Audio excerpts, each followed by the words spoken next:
Mhm. What are, some tips that you would give like Black women caregivers who are experiencing burnout right now?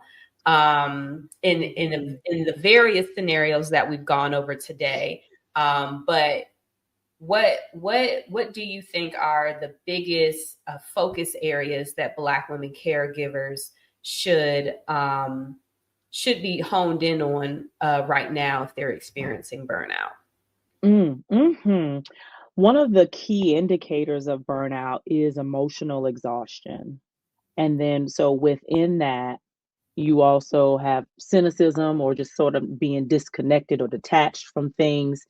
And, you can be burnt out in various areas, not just work, but family. So, again, essentially, the way I describe it to people is like more is going out than is coming in. So, in order to work to reverse that, more things have to come in than go out. And so that looks like and sounds like being comfortable with saying no, being more being okay with disappointing others more than you are okay with disappointing yourself.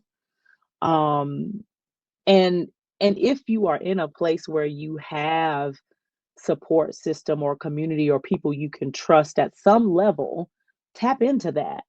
There are some people who have had to sort of rebuild their network, whether they moved or things happened and sort of had to start from scratch. But then there are other people who have a network that don't utilize them. Mm-hmm. So you really have to take a pause, take a step back and think through, okay, what what do I have? What can I let go of?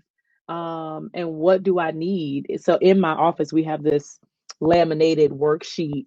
I've got my feelings inventory, right? It's front and back. It's got all the feeling words and the categories. And then I've got a needs inventory. And so there are some times when clients come in and I say, and I ask, like, all right, what we working on today?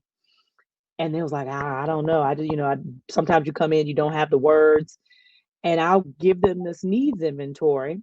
All right, well, let's take a look at this. If there's one thing on this list that you could need or that is highlighted as a need for you, what would it be? And so, but it helps when you're in tune with that so you can know how to proceed.